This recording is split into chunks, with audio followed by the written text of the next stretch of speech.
انہوں نے بابا جان کو جاتے ہوئے دیکھا اور ایک گہری مسکراہٹ ان کے چہرے پر پھیل گئی۔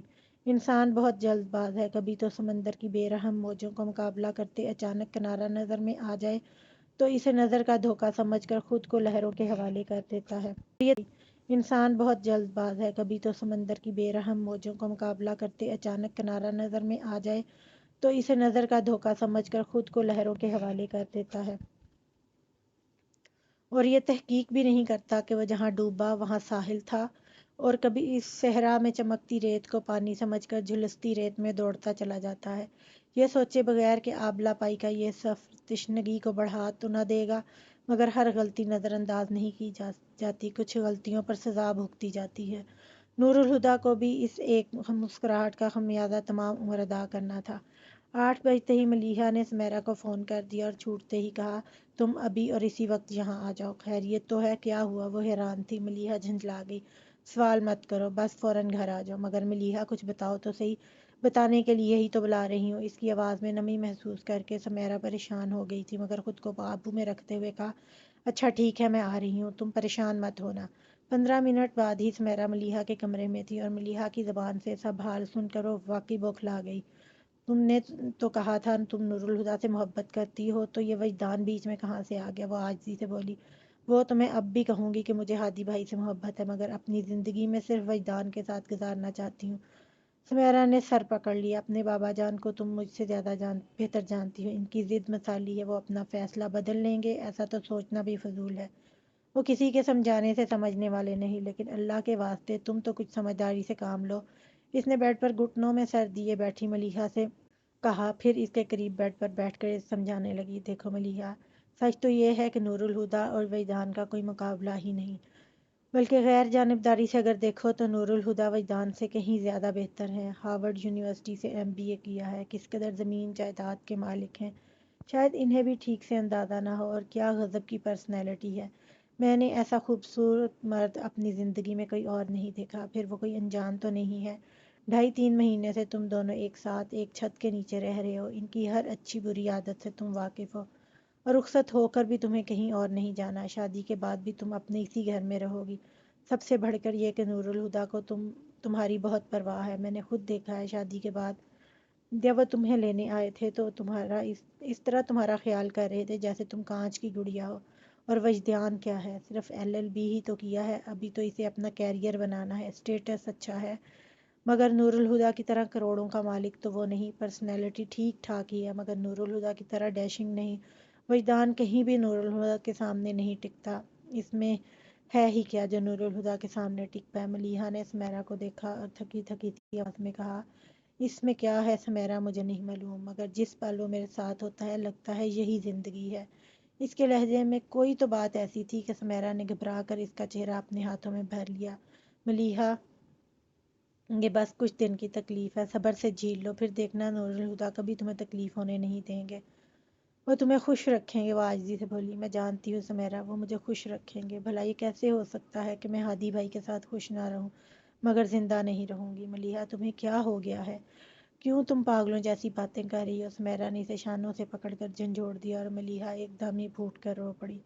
سمیرا نے اس کے آنسو پونچھتے ہوئے نرمی سے کہا، اس طرح خود کو تھکانے کا کیا فائدہ، سنبھالو خود کو، اور جو ہو رہا ہے ہو جانے دو۔ وہ اذیت سے بولی، ہو تو جانے دو، پر جب میں خود کو اس کے بغیر سوچتی ہوں تو میرا دم گھٹتا ہے۔ ملیحہ پلیز، سمیرا نے اسے روکنا چاہا، پر وہ خوابناک لہجے میں دھیرے دھیرے بولتی ہی رہی، جانتی ہو جب وہ مجھے دیکھتا ہے تو میری روح تک اس کے اختیار میں چلی جاتی ہے، اس کی زبان سے ہر لفظ میرے دل پر وحی کی طرح اترتا ہے، میرا تو دھیان اس کی ذات سے نہیں ہٹتا، میری نظر کسی اور طرف کیسے جائے گی؟ وہ مجھ سے مانگتا تو میں انکار کر دیتی، پر اس نے مجھے مجھ سے چھین لیا ہے، میں تو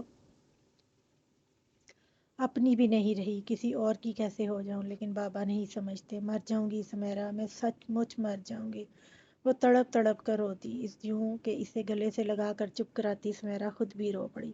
اس کے اپنے آنسو صاف کیے، پھر اس کے چہرے سے آنسو صاف کرتے ہوئے بولی، ٹھیک ہے۔ وہ بیڈ سے اٹھی اور ملیحہ کو بھی ہاتھ پکڑ کر اپنے ساتھ اٹھاتے ہوئے بولی، اٹھو اور چلو میرے ساتھ، مجھے پتا ہے محبت کرنا اور پھر چھوڑ دینا دونوں ہی باتیں تمہارے لیے آسان نہیں، میں ابو اور امی کو سب بتا دیتی ہوں، ابو تو یوں بھی وجدان کو بیٹا مانتے ہیں، حضور پھوپھا جان کو منا لیں گے، اور منا سکے تو پھر تم پر ان کا بہت حق ہے۔ فریال، پھپھو کی موت سے تمہارے رشتے تو نہیں مر جاتے نا؟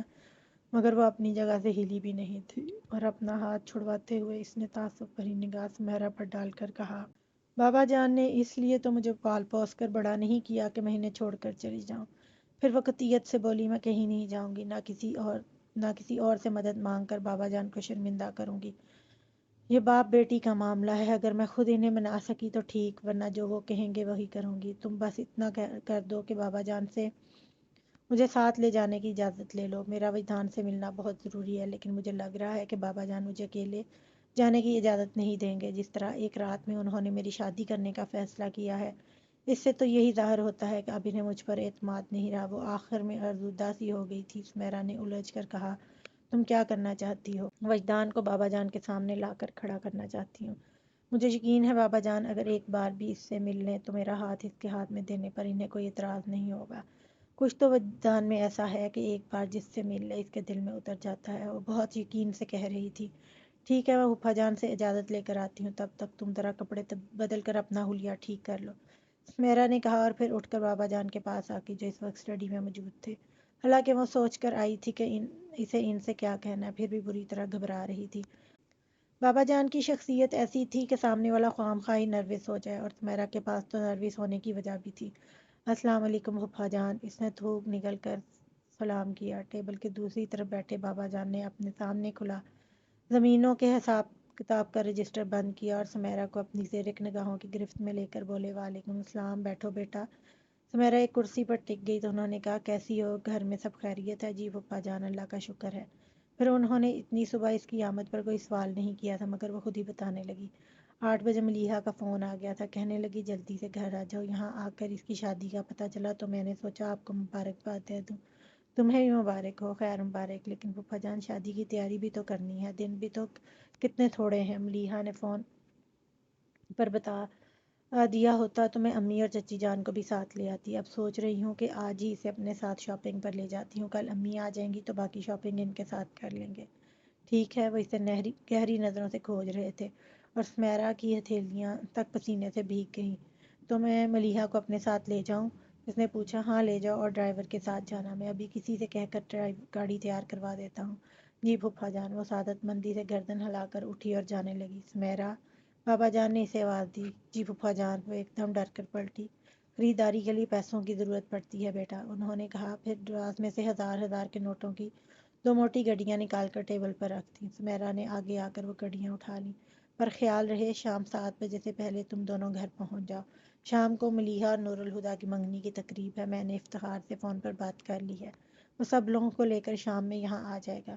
سمیرا کا جی چاہا سامنے والی دیوار پر جا کر زور سے سر مارے، مگر ضبط سے مسکرا کر اللہ حافظ کہتی وہ مڑ گئی۔ اس کے جانے کے بعد بابا جان نے ریسیور اٹھایا اور کوئی نمبر ڈائل کرنے لگے۔ ملیحہ کے کمرے میں آ کر سمیرا نے سانس چھوڑتے ہوئے خود کو ریلیکس کیا۔ پھر ملیحہ کو دیکھا جس نے اس کے کہنے کے باوجود کپڑے نہیں بدلے تھے اور ابھی تک اس جارجٹ کی بلیک ساڑی میں تھی، بس اتنا تھا کہ اس نے اوپر سے میرون شال اوڑھ لی تھی، البتہ منہ ہاتھ دھو کر بال بنا لیے تھے۔ سمیرا نے اسے ہی غنیمت سمجھا۔ جب وہ گاڑی میں بیٹھ چکی تو سمیرا نے اسے اطلاع دی، شام کو تمہاری منگنی ہے، پھوپھا جان سب رشتہ داروں کو فون کر کے بتا چکے ہیں، مجھ سے بھی کہا ہے کہ شام 7 بجے تک تمہیں لے کر گھر آ جاؤں۔ ملیحہ نے کوئی جواب نہیں دیا اور کھڑکی سے باہر دیکھنے لگی۔ قصر فروغی سے نکل کر مین روڈ پر آ گئی تھی۔ اس روڈ پر آگر جا کر ایک ذیلی سڑک تھی، لائبریری اسی سڑک پر واقع تھی۔ مین روڈ پر آتے ہی وہ لوگ ٹریفک جام میں پھنس گئے۔ سمیرا نے ڈرائیور سے کہا، ذرا جا کر معلوم تو کرو ٹریفک کیوں رکا ہوا ہے۔ ڈرائیور جی اچھا کہہ کر اتر گیا۔ کچھ دیر بعد ہی وہ واپس آیا۔ اپنی سیٹ پر بیٹھ کے اس نے پلٹ کر کہا، کچھ دیر لگ جائے گی، آگے کسی موٹر سائیکل سوار کا ایکسیڈنٹ ہو گیا ہے، ایمبولینس وغیرہ تو پہنچ گئی ہے، زخمی کو ہسپتال بھیج کر پولیس اپنا باقی کا کام نمٹا کر راستہ کھول دے گی۔ بار بار بے چینی سے پہلو بدلتی ملیحہ سمیرا سے بولی، یہ ٹریفک تو جانے کب کھلے گی، لائبریری کا یہاں سے زیادہ فاصلہ بھی نہیں ہے، میں پیدل نکلتی ہوں۔ ٹھیک ہے، سمیرا نے اختلاف نہیں کیا۔ پھر ملیحہ نے ڈرائیور کی طرف رخ کیا، تم سمیرا کو چھوڑ کر گھر واپس چلے جانا، میں خود ہی آ جاؤں گی، اور کار سے اتر کر گاڑیوں کے بیچ سے گزرتی فٹ پاتھ پر آ گئی۔ تیز قدموں سے چلتے ہوئے کچھ آگے جا کر اس نے ایک نظر سڑک پر ڈالی جہاں بہت سے لوگ بھیڑ کی شکل میں جمع تھے اور کسی شخص کو اسٹریچر پر ڈال کر ایمبولینس میں چڑھایا جا رہا تھا۔ رش اس قدر تھا کہ ملیحہ صرف زخمی کے پیر ہی دیکھ سکی۔ لائبریری پہنچ کر ملیحہ نے اندر کا ایک چکر لگایا، پھر باہر آ گئی۔ اسے وجدان کہیں نظر نہیں آیا۔ ابھی 10 بجنے میں بھی تو آدھا گھنٹہ باقی ہے، اس نے خود کو تسلی دی اور وہیں سیڑھیوں پر بیٹھ کر انتظار کرنے لگی۔ پر اس کا انتظار ہی رہا۔ 10 بجے تک تو ملیحہ اپنے اضطراب کو دباتی رہی، لیکن 10 بجتے ہی اس کی بے چینی اپنے عروج پر پہنچ گئی۔ آپ کا انتظار میں نے ہر روز کیا ہے۔ اس وقت تو یہ سن کر ملیحہ نے کچھ محسوس نہیں کیا تھا، مگر اب سمجھ آ رہا تھا انتظار کرنا کتنا مشکل کام ہے۔ گیٹ پر نظر جمائے اس کی آنکھیں پتھرانے لگیں۔ جانے کتنا وقت بیت گیا تھا، تو اس سے پوچھتا تو کہہ دیتی صدیاں بیت گئی ہیں۔ گیٹ پر کھڑا واچ مین اور آتے جاتے لوگ اسے عجیب سی نظروں سے دیکھ رہے تھے، پھر وہ کچھ فراموش کیے بس وجدان کے آنے کی دعا مانگتی رہی۔ 5 بجتے ہی وہ بے چین سی اٹھ کھڑی ہوئی۔ لائبریری کی دوسری جانب ایک جنرل اسٹور۔ ملیحہ سڑک کراس کرتی اسٹور میں گھس گئی۔ ہیلو! چوتھی بیل پر فون ریسیو ہوا۔ سماج آواز پہچان کر ملیحہ کے ہونٹ بے آواز ہلے۔ اس وقت وہ سمیرا کے علاوہ کسی سے بات نہیں کرنا چاہتی تھی۔ سمیرا کو بلا دیں، اس نے جلدی سے تو کہا، تو اسے ہولڈ کرنے کا کہا گیا۔ ہیلو! کچھ دیر بعد ایئر پیس میں پر سمیرا کی آواز ہوئی۔ سمیرا! اتنا بولنے میں ہی ملیحہ کا گلا روندا گیا، اور اس ڈر سے کہ وہ رو نہ پڑے ملیحہ خاموش ہو گئی۔ سمیرا اس کی آواز پر حیران اور پھر خاموشی پر پریشان ہوئی۔ ملیحہ! یہ تم ہو؟ خاموش کیوں ہو گئی؟ پلیز بتاؤ، سب ٹھیک تو ہے؟ کچھ ٹھیک نہیں، سمیرا دہل گئی۔ کیا ہوا ہے؟ ملیحہ نے اس کی بات کی انسنی کرتے ہوئے کہا، مجھے وجدان کا ایڈریس چاہیے۔ اب چپ ہونے کی باری سمیرا کی تھی۔ قدر توقف کے بعد اس کی آواز آئی، وجدان نہیں آیا؟ پھر اس نے کہا، تم ایسا کرو، چاچو کے آفس فون کرو، وہیں ہوگا۔ نہیں، فون کرنے سے پہلے وہاں فون کیا تھا، پر وہ کئی مہینے سے آفس نہیں آ رہا۔ تو کورٹ میں ہوگا، تم نے معلوم کیا؟ جب وہ آفس چھوڑ چکا ہے تو کورٹ میں کیا کرے گا؟ ویسے بھی کورٹ 4 بجے بند ہو جاتا ہے، اور اس وقت 5 بج رہے ہیں۔ ملیحہ نے جھنجھلا کر کہا، اوہ سوری۔ سمیرا کو احساس ہوا کہ اس کے سوال ملیحہ کو زچ کر رہے ہیں، تو فوراً سنبھل کر بولی، اچھا ایڈریس نوٹ کرو، 1 منٹ۔ ملیحہ نے اپنے بیگ سے پین اور پاکٹ سائز ڈائری نکالی اور ایڈریس نوٹ کرتے ہی فون رکھ کر دکاندار کو پیمنٹ کرتی وہ باہر آ گئی۔ سڑک کے کنارے ایک خالی ٹیکسی تھی۔ ملیحہ تیزی سے دروازہ کھول کر ٹیکسی کے پچھلی سیٹ پر بیٹھ گئی۔ مسافر کے انتظار میں اسٹیئرنگ پر سر رکھے اونگتے ڈرائیور نے گردن موڑ کر اسے دیکھا۔ بی بی کدھر جائیں گی؟ ملیحہ نے ہاتھ میں پکڑا کاغذ دکھا اور بولی، PICHS کالونی۔ وہ یہاں تک آ تو گئی تھی، پر اب اس ڈبل سٹوری بنگلے کے گیٹ کے سامنے کھڑی سوچ رہی تھی، اگر گیٹ وجدان کے علاوہ کسی اور نے کھولا تو کیا کہہ کر اسے بلوائے گی؟ جو ہوگا دیکھا جائے گا۔ ملیحہ نے سر جھٹک کر نیم پلیٹ پڑھتے ہوئے ایڈریس کی تصدیق کی، پھر بیل بجا دی۔ دوڑتے قدموں کی آواز سنائی دی، پھر گیٹ کھل گیا۔ سبز آنکھوں والی لڑکی کے چہرے کے تاثرات بتا رہے تھے کہ وہ کسی اور کی آمد کا بے چینی سے انتظار کر رہی تھی، اور شاید اسی لیے اس نے بنا پوچھے دروازہ کھول دیا، اور اب ملیحہ کو دیکھ کر سٹ پٹا گئی۔ آپ کون ہیں؟ ملیحہ اس سوال پر گھبرا سی گئی، پھر اس نے ہاتھ میں دبی چٹ اس کی طرف بڑھائی۔ یہ ایڈریس آپ کے گھر کا ہے؟ لڑکی نے چٹ لے کر ایڈریس دیکھا، پھر اسے واپس کرتے ہوئے کہا، ایڈریس تو یہی ہے، پر آپ کو کس سے ملنا ہے؟ وجدان مصطفیٰ سے۔ کیا وہ گھر پر ہیں؟ ملیحہ نے کوشش کی کہ اپنا لہجہ نارمل ہی رکھے، پر سوال ہی ایسا تھا جس پر لڑکی کا چونکنا لازم تھا۔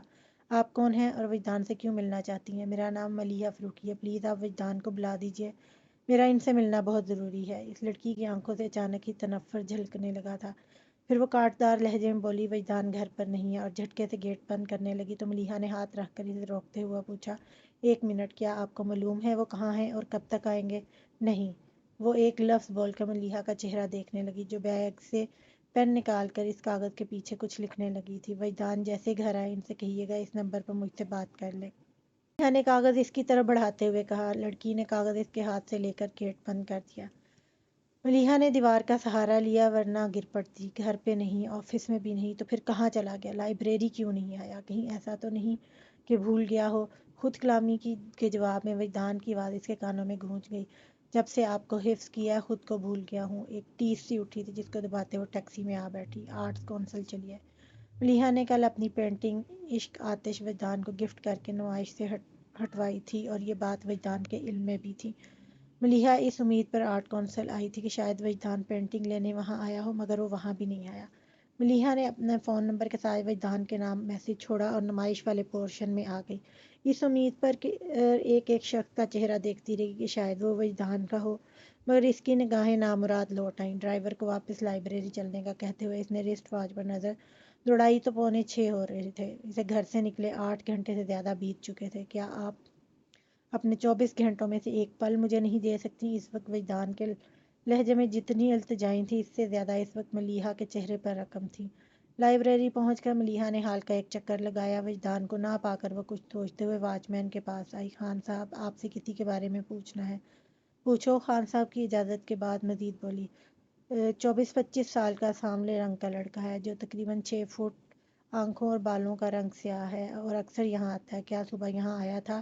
آپ وکیل صاحب کا تو نہیں پوچھنا چاہتی؟ آپ نے سوچتے ہوئے پوچھا۔ ملیحہ فوراً بولی، ہاں ہاں، میں انہی کا پوچھ رہا ہوں۔ 2-3 مہینے سے روز آتا ہے پر آج نہیں آیا۔ آپ کو یقین ہے وہ نہیں آئے؟ ملیحہ کی بات پر وہ ہنسنے لگا۔ کیا بات کرتا ہے جی، صبح سے ادھر ہی بیٹھا ہے، آتا تو کو دکھتا نہیں۔ وہ اتنے یقین سے کہہ رہا تھا کہ ملیحہ کو اس کی بات ماننا پڑی۔ وہ ڈگمگاتے قدموں سے سیڑھیوں تک آئی۔ میں سارا دن آپ کا انتظار کروں گا۔ ایک سرگوشی کہیں آس پاس سنائی دی تو ملیحہ نے تڑپ کر کانوں پر ہاتھ رکھ لیے۔ اس کا ضبط ٹوٹ رہا تھا۔ اس نے سیڑھیوں پر بیٹھ کر سر گھٹنوں پر رکھ لیا۔ 6:30 بجے جب ملیحہ نے قصر فاروقی میں قدم رکھا وہ اپنا یقین ہار چکی تھی اور اس ہار کا چہرہ ڈرائنگ روم میں موجود کوئی شخص نہ دیکھ لے، اس لیے وہ پچھلی طرف ہال کے دروازے سے اندر آئی۔ بہادر، میرے لیے کوئی فون تو نہیں آیا؟ پاس سے گزرتے بہادر کو روک کر اس نے پوچھا۔ نہیں بی بی صاحب، پر آپ کہاں چلی گئی تھی؟ وہ بھی آج کے دن؟ ملیحہ کی آخری امید بھی ختم ہو گئی۔ وہ بہادر کو جواب دیے بغیر اپنے کمرے میں آ گئی۔ ٹھنڈے یخ پانی سے منہ دھوتے ہوئے اس نے آنسوؤں کے ہر نشان کو بے دردی سے رگڑ ڈالا، پھر تولیے سے چہرہ خشک کرتی ڈریسنگ روم میں آ گئی۔ الماری کے دونوں پٹ کھولے وہ باری باری ہر سوٹ کا جائزہ لے رہی تھی۔ پھر بہت سوچ کر اس نے پیچ کلر کے ڈریس کو نکالا تو نظر اس کے پیچھے لٹکے سوٹ پر ٹھہر گئی۔ پنک کلر کے چوڑی دار پاجامے پر سفید قمیص تھی جس پر پنک رنگ کے موتیوں سے گلے اور قمیص کی ہاف سلیوز پر نفیس کام بنا ہوا تھا۔ پنک اینڈ وائٹ کنٹراسٹ دوپٹے کو ہاتھ میں لیتے ہوئے اسے کچھ یاد آیا۔ تم سفید رنگ مت پہنا کرو، اس رنگ میں اتنی پیاری لگتی ہو کہ ڈر لگتا ہے نظر نہ لگ جائے۔ نظر تو لگ چکی نور الہدیٰ، اب کس بات کا ڈر؟ اس نے سوچا اور وہی سوٹ نکال کر باہر نکال لیا۔ ڈریسنگ ٹیبل کے سامنے بیٹھی ہونٹوں پر پنک کلر کی لپسٹک کی تہہ جما لی۔ ملیحہ زندگی میں پہلی بار اتنے اہتمام سے تیار ہوئی تھی۔ دونوں کلائیوں میں بھر بھر کر وائٹ اور پنک چوڑیاں ڈال کر اس نے کانوں میں چاندی کے آویزے پہنے۔ پھر بیڈ پر آ بیٹھی۔ جھک کر سینڈل پاؤں میں ڈال کر اس نے بیڈ سے دوپٹہ اٹھا کے شانوں پر پھیلایا۔ کھلے بالوں کو ایک ہاتھ سے سنوارتے ہوئے اس کی نظر آئینے میں نظر آتے اپنے ہی عکس پر پڑی تھی۔ آج کی تاریخ میں میرے لیے روشنی، رنگ اور امید تینوں ختم ہو چکے ہیں، لیکن نور الہدیٰ فاروقی، انہیں آپ کی زندگی میں ہمیشہ رہنا چاہیے، اس نے کہا تھا اور کمرے سے نکل گئی۔ ڈرائنگ روم کے دروازے پر قدم رکھتے ہی ملیحہ کی نظر بلیک پینٹ پر میرون شرٹ پہنے نور الہدیٰ پر پڑی تھی۔ اسی پر نور الہدیٰ نے بھی دروازے کی طرف دیکھا تھا۔ نور الہدیٰ کی آنکھوں کی وہ چمک ملیحہ کے لیے نئی تھی۔ اس نے پلکیں جھکا لیں۔ باقی لوگ بھی ملیحہ کی طرف متوجہ ہو چکے تھے۔ پل بھر میں اسی کزنز نے اسے اپنے گھیرے میں لے لیا، مگر سمیرا اٹھ نہیں سکی۔ کسی معجزے کی امید کرتے کرتے ملیحہ کو دیکھ کر اسے احساس ہوا تھا کہ معجزے اب نہیں ہوتے۔ وہ سمجھ گئی کہ ملیحہ وجدان سے نہیں مل سکی۔ حد کرتی ہو بیٹا، آج کے دن شاپنگ پر جانے کی کیا ضرورت تھی؟ اب دیکھو ذرا، سب آئے بیٹھے ہیں اور تو اور دولہا بھی موجود ہے، پر دلہن شادی کی شاپنگ کرنے گئی ہوئی ہے۔ بڑی مہمانی نے اسے دیکھ کر کہا تو ملک ناصر اس کے کچھ بولنے سے پہلے بول پڑے۔ چھوڑیے بھابھی، اب باتوں میں مزید وقت کیا گنوانا، آؤ بیٹی رسم کر لی جائے۔ آخر میں وہ ملیحہ سے بولے تھے۔ ملیحہ نے قدم بڑھایا تو سمیرا ایک دم اس کے کان کے پاس آ کر بولی، انکار کر دو، ہم سب تمہارا ساتھ دیں گے۔ کس برتے پر؟ ملیحہ نے اس کی طرف دیکھ کر زہر میں بجھی سرگوشی کی اور آگے بڑھ گئی۔ کسی نے اسے بازو سے پکڑ کر نور الہدیٰ کے پہلو میں بٹھا دیا تھا۔ پھر بابا جان کی اجازت سے نور الہدیٰ نے اس کے بائیں ہاتھ کی انگلی میں اپنے نام کی انگوٹھی پہنا دی۔ کھانے کے بعد جب مہمان رخصت ہونے لگے تو ملیحہ سمیرا کے گلے لگ کر عاجزی سے بولی، آج رک جاؤ سمیرا۔ سمیرا حامی بھر لیتی۔ پھر اس نے آفاق کو دیکھا جو اشارے سے منع کر رہا تھا تو وہ مجبور ہوگی۔ آج تو نہیں رک سکتی، مگر کل میں صبح سے ہی آ جاؤں گی، اس نے ملیحہ کو خود سے الگ کرتے ہوئے کہا۔ اپنا خیال رکھنا۔ پھر ملیحہ کا گال چوم کر وہ گاڑی میں جا بیٹھی۔ پورچ میں اب صرف وہ، بابا جان اور نور الہدیٰ رہ گئے تھے۔ ملیحہ ان دونوں کی طرف دیکھے بنا ہی پلٹ کر اندر چلی گئی۔ وہ ہال میں آئی تو اپنے کمرے کی سیڑھیاں چڑھنے کی بجائے کھلے دروازے سے لان میں آ گئی۔ ننگے پاؤں چہل قدمی کرتے ہوئے ملیحہ کے پاؤں کے نیچے بھیگی گھاس کا نرم قلین بچھا تھا، لیکن ملیحہ کو یوں لگ رہا تھا جیسے اس کے پاؤں سلگتے انگاروں پر ہوں۔ اس احساس کے باوجود اس نے ٹہلنا بند نہیں کیا۔ برداشت کے راستوں پر ایک ایسا موڑ آتا ہے جہاں پہنچ کر درد بہت بے درد ہو جاتا ہے، اور اسی انتہا پر پہنچ کر صبر کی چادر اوڑھے انسان ایسی کیفیت سے گزرتا ہے جہاں سوال اقرار کا نہیں بے قراری کا ہو جاتا ہے۔ پھر جتنا وہ درد بڑھتا ہے اتنا سکون ملتا ہے۔ ملیحہ بھی خود اذیتی کی اسی کیفیت سے گزر رہی تھی۔ چکر کاٹ کر بار بار پلٹتے ہوئے وہ ایک بار پلٹی تو سامنے نور الہدیٰ تھے۔ اچھی خاصی ٹھنڈ ہے اور تم یوں ننگے پاؤں گیلی گھاس پر چل رہی ہو، کوئی شال وغیرہ بھی نہیں لی، بیمار پڑ جاؤ گی۔ سہانی شام تھی اور محبوب نظروں کے سامنے۔ نور الہدیٰ کو شاید کچھ اور کہنا چاہیے تھا، پر وہ اسے ٹوکے بغیر نہ رہ سکے۔ ایک بے معنی جی بول کر ملیحہ ان کے برابر سے گزرتی سیڑھیوں پر بیٹھ کر سینڈل پہننے لگی۔ سینڈل پہن کر اس نے اندر کی طرف قدم بڑھائے ہی تھے کہ نور الہدیٰ نے اچانک ہی پوچھ لیا، تم خوش ہو؟ دوسری سیڑھی پر رکھا ملیحہ کا پاؤں اپنی جگہ جم گیا۔ وہ سنبھلی، پھر پلٹ کر انہیں دیکھتے ہوئے پوچھا، آپ خوش ہیں؟ نور الہدیٰ نے آنکھیں بند کر کے ہوا میں پھیلی تازگی کو سانس کے ساتھ اپنے اندر اتارتے ہوئے کہا، بہت۔